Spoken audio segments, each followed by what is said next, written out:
ஹல்லேலூயா, ஹல்லேலூயா. சங்கீதம் 78:36 வாசிங்களா.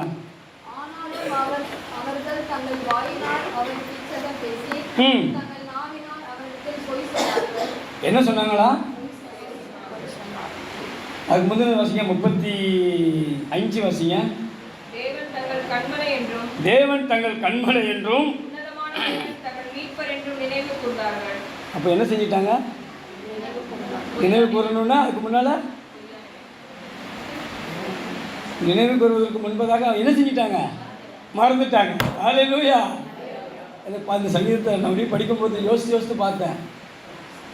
அவங்க தேவனை புகழ்ந்தது இந்த ஒன்று தான். 36 மட்டும்தான் சொல்லியிருக்கு. மீதி 1 35 வரைக்கும் படிச்சிங்கன்னா 35 தான் புகழ்கிறாங்க, ஆண்டவரையே உண்மையை சொல்கிறாங்க. ஆனால் அது கூட சங்கீதக்காரன் சொல்லுகிறான், இச்சகம் பேசி தங்கள் நாவினால் பொய் சொல்லிட்டாங்களாம். இது வேதம் எதுக்கு கொடுக்கப்பட்டதுங்கிறத சங்கீதம் 78:5 8 வரைக்கும் சொல்லப்படுகிறீங்க. அதை வீட்டில் உட்காந்து திரும்ப வாசிங்க, அது உங்களுக்கு புரியும்.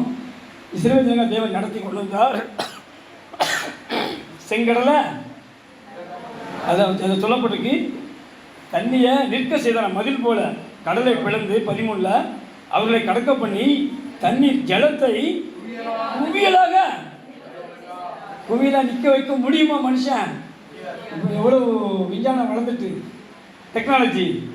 ஆனால் குவியலாக தண்ணியை எவனுமே நிறுத்த தேவன் செய்தாராம். அதுக்கப்புறம் வாசிங்க, அந்த 15-16 வாசிங்களா.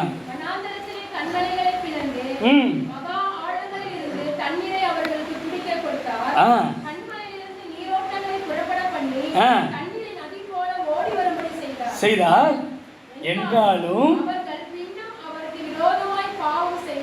பின்னும் அவருக்கு விரோதமாய் பாவம் செய்து அவன் என்ன செஞ்சிருக்கணும்? பின்னும் என்றாலும் இடத்துல இவரெல்லாம் செய்தபடியினால் அவர்கள் அவரை மகிமைப்படுத்தி உன்னதமானவரை உயர்த்தினார்கள். அப்படிதான் செஞ்சிருக்கணும். ஆனால் இஸ்ரவேலர்கள் என்ன செஞ்சாங்களா? எவ்வளோ செஞ்சாலும் சிலருக்கு தெரியாதுங்க. சக வாழ்க்கையில் நமக்கு வாழ்றோம் இல்லையா, சிலருக்கு உதவி செய்வோம். ஆனால் எவ்வளோ உதவி செஞ்சாலும் மறந்துடுவாங்க, இன்னும் எதிர்பார்ப்பாங்க. எதிர்பார்க்கறது கூட பிரச்சனை இல்லை, திரும்ப பேசுகிறாங்க பாருங்க. என்ன பேசுனாங்களா? தங்கள் இச்சைக்கேற்ற, அதில் போட்டுக்கோங்க, இச்சைக்கேற்ற போஜனத்தை இஸ்ரவேல் ஜனங்கள் தேடினாங்க. ஏன்னா அங்கே அவங்க வனாந்தரத்தில் இருந்தாங்க. அங்கே பிரயாணமாக போகிறாங்க. அங்கே வீடு வாசலில் என்ன செய்ய முடியாது, ஃப்ரிட்ஜ் வாஷிங் மிஷின்லாம் என்ன செய்ய முடியாது. ஆமாம், அதனால் அதில் அங்கே தேவை என்னது? இச்சைக்கேற்ற. ஆனால் இப்போ நம்ம கூட சக மனிதர்கள்லாம் தன்னுடைய விருப்பத்துக்கு ஏற்ற மாதிரி அடுத்தவங்க என்ன செஞ்சிடணுமா? உதவி செஞ்சிடணுமா? உதவி. இதில் பிரச்சனை என்னன்னா, இவர் சம்பாதிச்சு இவர் வாங்குறது இல்லை. புரியுதா உங்களுக்கு? அவன் சம்பாதிச்சு அப்படி விரும்பினா கூட இல்லை, நம்ம விசேஷமாக பார்க்க வேண்டியதில்லை. தங்கள் இச்சைக்கேற்ற பொருட்களை விரும்பினாங்களா? அது அவன் செய்யணும், அண்ணன் செய்யணும், தம்பி செய்யணும், அவன் செய்யணும், இவன் செய்யணும். என்ன உனக்கு ஆண்டவர் கொடுத்துருக்கிறாரு, அதை திருப்தியாக இருந்து அதில் சந்தோஷமாக வாழ்வதற்கு. நான் இப்போ நம்ம நடைமுறை வாழ்க்கையை பற்றி பேசிகிட்டு இருக்கிறேன். ஆமாம், நல்லா தாய் நல்லா உபசரிப்பாங்க. அது உங்களுக்கு இச்சைக்கேற்ற ஒரு பொருளை தேடி அவன் உபவாசிப்பான். பிரியமானவர்களே, புரியுதா உங்களுக்கு? தன்னுடைய சுயநலத்துக்கான வருமானத்தை தேடி அவன் என்ன செய்யறான்? உபவாசிக்கிறான். ஆண்டவர் சொல்றார், உன் இச்சைக்கு ஏற்ற பொருட்களை நீ என்ன செய்யற? வாசிக்க திரும்ப. அதை கேட்டு கொடுத்துட முடியுமா? விளைஞ்சிருமா? வந்துருமா? கிடைச்சிருமா? தந்துருவாரா? செங்கடலையே பிளந்தவர் நம்முடைய ஆண்டவர். அவருக்கு இதெல்லாம் ஒரு பொருட்டே இல்லை. ஆனால் நம்ம நினைப்பு எப்படி இருக்கு பாருங்க. அதுக்கு அடுத்து வாசிங்க. பாருங்களேன், வாங்கி சாப்பிட்டுட்டு நல்லா தின்னுட்டு நல்ல ஆரோக்கியம் கொழுத்து நல்லா அதில் இருக்கு, கொழுத்துன்னு இருக்கு. விசேஷித்தவர்களை சங்கரிக்க பண்ணிட்டான். இஸ்ரவேலிலே கொழுத்தவர்களை அவர் மடிய பண்ணினாராம். இவன் நல்லா தின்னுட்டு வீட்டில் உட்காந்து நல்லா தூங்கிட்டு பேசுறானா? என்ன பேசுறானா பாருங்களா. ஒருவேளை நீங்க இதற்கு இணையா சொல்லாது இருக்கலாம். நீங்க அவிசுவாசமாய் பேசுவீர்களே ஆனால் தேவன் எப்படி எடுத்துக்கொள்வார்? பிரியமானவர்களே, அவரால் முடியாத காரியம். ஆமா, இதோ நான் மாம்சமான யாவருக்கும் தேவனாகிய கர்த்தர் என்னாலே செய்யக்கூடாத அதிசயமான காரியம் உண்டோ என்று கேட்கிறார் எரேமியால. ஆனா இவங்க இஸ்ரவேல் ஜனங்கள் திங்குறாங்க. நைட்டில் படுத்து தூங்குவாங்க, விதைக்க வேண்டியதில்லை, அறுக்க வேண்டியதில்லை. அப்படி சாப்பாடு எப்படி கிடைச்சுன்னா அதை வாசிங்களேன், கொண்டு வந்து கொடுத்து வரான். 24 மன்னாவை அவர்களுக்கு ஆகாரமாய் வருஷிக்க பண்ணி வானத்தின் தானியத்தை அவர்களுக்கு கொடுத்தார். இல்ல பக்கத்துல 28 வாசிங்க. அவைகளை அவர்கள் பாளையத்தின் நடுவிலும். எது? மன்னா, காடை, இப்படிப்பட்ட உணவுகளை அவரு இவங்க போய் சவதரிக்கல, இவங்க போய் வேட்டையாடல, இவங்க போய் என்ன செய்யல, ஆமா ஏற்பாடு பண்ணல, அறுக்கல, விதைக்கல, ஒண்ணுமே செய்யல. வாசிங்களா? அவைகளை அவர்கள் பாளையத்தின் நடுவிலும், பாளையத்தின் நடுவிலும் அவர்கள் கூடாரங்களை சுற்றிலும் இறங்கி அப்படியே வாசலை விட்டு வெளியே வந்தா சொல்லுங்களா? புரியுதா இல்லையா? ஆண்டவர் அப்படி கொடுக்குறாரு. இவன் தன் இருதயத்திற்கு ஏற்ற, இச்சைக்கு ஏற்ற பொருட்களை தேடி. பிரியமான தேவ ஜனமே, கிறிஸ்தவ ஜனங்கள் எப்படி வாழ்ந்திருக்காங்க திரும்பி பார்த்தா எனக்கு அப்படியே அதை நினைக்கும் போதெல்லாம் என்ன இவங்க ஏதான் சொல்றான் ஸ்தேவான் 7ஆம் அதிகாரத்தில், வணங்கா கழுத்துள்ள ஜனங்களே. நான் அப்படியே திரும்பி பார்க்குறேன், யோசிக்கிறேன், நம்ம எப்படி இருந்தோம், தேவன் நம்ம எப்படி நடத்தினார். ஆமாம், அவரு உங்களை ஒரு குறைவில்லாமல் நடத்தியிருக்கிறார். பிரியமானவர்களே, நீங்கள் இந்த சத்தியத்தை கேட்கணும் என்பதற்காக, இதை நீங்கள் அறியணும் என்பதற்காகவே நீங்கள் துன்மார்க்கமாய் சில நேரங்களில் வாழும்போது கூட இந்த 78 36 வரைக்கும் பாருங்க, தேவன் செய்ய வேண்டிய காரியத்தை திருப்தியாய் செய்தார் என்று வேதம் சொல்கிறது. அவர்களுக்கு ஆகாரத்தை பூரணமாய், அந்த வார்த்தையை வாசிங்களா, அவர்களுக்கு தானியத்தை என்ன செஞ்சான்? பூரணமாய். அதை வாசிங்க. சாப்பிட்டான், அது ஆகாரத்தை மட்டும் போட்டிருக்கு. அங்க தேவை ஆகாரம் மட்டும். பிரியமானவர்களே, ஆகினால் அந்த ஆகாரத்தை சொல்றாரு. உங்களுக்கு என்ன தேவையோ அந்த தேவையை தேவன் சொல்லுங்களா. ஆனா நம்ம மனசுக்கு அது குறைவாய் தெரியுது. அதான் அங்க சொல்றாரு, இச்சைக்கு ஏற்ற, இச்சைக்கு ஏற்ற பொருட்களை கேட்டு அவரை குறை சொல்லுவோமே. ஆனால் அவரை குறை சொல்வோமானால் நாம் யார்? அந்த இஸ்ரவேல் ஜனங்களுக்கு ஒப்பான ஜனங்கள். பிரியமானவர்களே, சாப்பிடுறோம், இந்த சாப்பாடை சம்பாதிக்கிறதுக்கான பலனை யார் கொடுக்குறார்? ஆமாம், வருமானத்தை வாய்க்க பண்ணுகிறார். உங்களுக்கு நல்ல ஆரோக்கியத்தை தந்திருக்கிறார், பலத்தை தந்திருக்கிறார், நல்ல ஜீவனை தந்திருக்கிறார். இவைகளை எல்லாம் கொடுத்த தேவனை ஏதோ ஒன்று கொடுக்கலங்கிறதுக்காக நம்ம என்ன செஞ்சிருந்தோம்?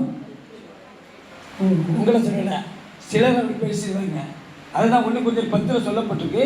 அவர்களைப் போல நம்ம என்ன செய்யக்கூடாது? இச்சிக்கக்கூடாது, அவர்களைப் போல முறுமுறுக்கக்கூடாது, அவர்களைப் போல கோபம் ஊட்டக்கூடாதுன்னு எல்லாம் சொல்லிட்டு சொல்றது. இப்படியெல்லாம் வாழணும்னா இந்த பூமியில் நம்ம சிறப்பாக தேவனுக்கு பிரியமாக வாழணும்னா கொரிந்தியரில் ஒரு அழகான வசனம் சொல்லியிருக்கிறார். நம்ம எடுக்கலாம். 1 கொரிந்தியர் 10ஆம் அதிகாரம் 31ஆம் வசனம். ஆகையால் நீங்கள் புசித்தாலும் குடித்தாலும் எதை செய்தாலும் எல்லாவற்றையும் தேவனுடைய மகிமைக்கென்று செய்யுங்கள். இப்படிப்பட்ட வாழ்க்கையில் பிரச்சனைகள் வரும். பிரியமானவர்களே, போராட்டங்கள் வரும். இச்சை கேட்ட பொருட்களை கேட்டு ஆசை வரும். அந்த ஆசை தான் துன்பத்திற்கு. அதில் பண ஆசையும் போட்டிருக்கு தீமத்தியால. ஆனால் அதுக்கு முன்னால் எதை வேணாலும் போட்டுக்கோங்க. தவறான ஆசையை துன்பத்திற்கு. ஓ, நான் வேலை இருக்கிறது அப்படி சொல்லணுமோ? ஆமாம், தவறான ஆசை. புரியுதா இல்லையா? தவறான நோக்கம். இப்படி அதில் எதனாலும் நீங்கள் போட்டுக்கலாம். பண ஆசை மட்டும் இல்லை, ஆனால் அது வேறு என்று தீமத்திற்கு அவர் எழுதுகிறார். ஆண்டவர் பவுல் எழுதுகிறார் அவரை கொண்டு. ஆனால் நான் சொல்கிறேன், நீங்கள் எதை செய்தாலும், கடந்த வாரத்தில் ஒரு சின்ன பிரச்சனை ஆகிட்டு பார்க்கிங்களா, மனசு அப்படியே துக்கமாயிடுச்சு. எனக்கு துக்கம்னா, சாமுவேல் ஒரு நாள் துக்கப்பட்டு ராமுழுதும் அழுதான். ஏன் தெரியுமா? எல்லாருக்கும் தெரியும், நீங்கள் சொல்ல மாட்டீங்க, நான் கேள்விப்பட்டேன். பேசுறது உங்களுக்கு. சவுலை ராஜாவாக்குனது எனக்கு விசனமாக இருக்கிற ஆண்டவர் சொன்னதுனால தாவீது சாமுவேலுக்கு துக்கம், ராத்திரி முழுதும் தூங்கலை. எனக்கு அப்படி ஒரு துக்கம் வந்துட்டு நான் அப்போ யோசித்தேன், என்ன ஆண்டவரே ஏன் கேள்வி கேட்கும்போது அந்த சங்கீதம் 78 படித்தேன். நம்ம இந்த ரியல் லைஃப்பில் இருக்கிற காரியம் இருக்குது பார்த்தீங்களா, அதுலேருந்து விடுதலை அடைய விரும்பும் போது தேவன் நமக்கு வாய்ப்பை தருவார். பிரியமானவர்களே, இதை வாசிங்க, திரும்ப வாசிங்க. ஆகையால் நீங்கள் புசித்தாலும் குடித்தாலும் எப்பா எதை செஞ்சாலும் அதை கொண்டு வந்துட்டார் பாருங்களா. அளவாய் சொல்வாரு, உங்களுக்கு செஞ்சுருக்காங்க, உங்களுக்கு தந்திருக்காங்க, நீங்கள் நல்லா இருக்கிறீங்க, பிஸ்னஸ் பண்ணுறீங்க, எது வேணால் பண்ணுங்க. அதில் குடித்தாலும்னா இப்போ இருக்கிற மதுபானம் அதை மட்டும் நினச்சிடாங்க. மொத்தத்தில் தண்ணி குடித்தா கூட எதை குடித்தாலும் அதுக்கப்புறம் தான் சொல்கிறார், ஒன்று இதில் என்ன செய்ய முடியாது, சேர்க்க முடியாது. ஆமாம், நீ வெளியே போனால் வந்தா வீட்டுக்கு விருந்தாள் வந்தால் அப்படிலாம் சொல்ல முடியாது இல்லையா. எதை செய்தாலும் சொல்லுங்களேன், எதை செய்தாலும் நாமம் மகிமைப்படுமா. நீங்கள் அப்படியே ஒவ்வொரு நாளும் ஒவ்வொரு காரியமும் நீங்கள் செய்வதற்கு முயற்சி செஞ்சால், நீங்கள் விரும்பினா இந்த வார்த்தை டெய்லி என் வாழ்க்கையில் நிறைவேறுவதற்கு நான் முயற்சிப்பேன்னு நீங்கள் முடிவு எடுத்தா, தீர்மானம் எடுத்தா, சண்டை கூட புருஷன்ட்ட, வீட்டில், அம்மாட்ட, அண்ணன்ட்ட, வியாபாரிகள்கிட்ட, இப்படி நான் அப்படியே அதை விழுதல் வரும். சில நேரங்களில் கோபம் என்ன செஞ்சிருது, ஆனால் அது வரக்கூடாது தான். அது ஆமாம் வந்துடுது. வந்ததுக்கப்புறம் உணர்வு வருது, ஐயோ நம்ம இவ்வளோ பேசக்கூடாது, எப்படி என்ன செஞ்சிட்டோமே. விடுதலை அடைய விரும்பணும். பிரியமானவர்களே, தேவன் நேசிக்கிறார், நம்ம தேவன் நேசிக்கிறோம். எத்தனை பேருக்கு புரியுது? ஆமாம், செய்த நன்மைகள் 1000. நான் அவங்களைப் போல அந்த பிதாக்களுக்கு ஒப்பா வாசிக்க சங்கீதம் 78 பாருங்க, அதை சொல்லுவார், உங்கள் பிதாக்களுக்கு நீங்கள் ஒப்பா பெறக்கூடாதுன்னு. 78 7 8 நினைக்கிறேன். 8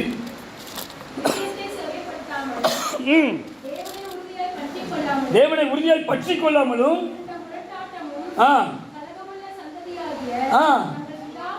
தங்கள் பிதாக்களுக்கு அப்படின்னா ஆபிரகாம், ஈசாக், யாக்கோபு கொண்டு வராதீங்க. அவங்களாம் தேவ பிள்ளைங்க, அவங்க முற்பிதாக்கள், அவங்களுக்கு விசுவாசம் சந்ததியில் வர்றவங்க. இன்னும் அழிஞ்சு போனாங்க இல்லையா, இச்சை கெட்ட பொருளத்தை கேட்டு செத்து போனால, வாதினால் செத்து போனாங்களா, இந்த பிதாக்களுக்கு இப்போ அந்த பயணப்பட்டு இருக்கிற 20 வயசுக்கு கீழே இருக்கிறவனுடைய தகப்பனார் தான் சொல்றாரு, அவங்களுக்கு ஒப்பா நீங்க என்ன செஞ்சிடாதீங்க. புரியுதா இல்லையா? ஒரு சந்ததியை பற்றி சொல்றாரு, நீ உன் அப்பனை மாதிரி. இது எப்படி சாட்சி வருங்க?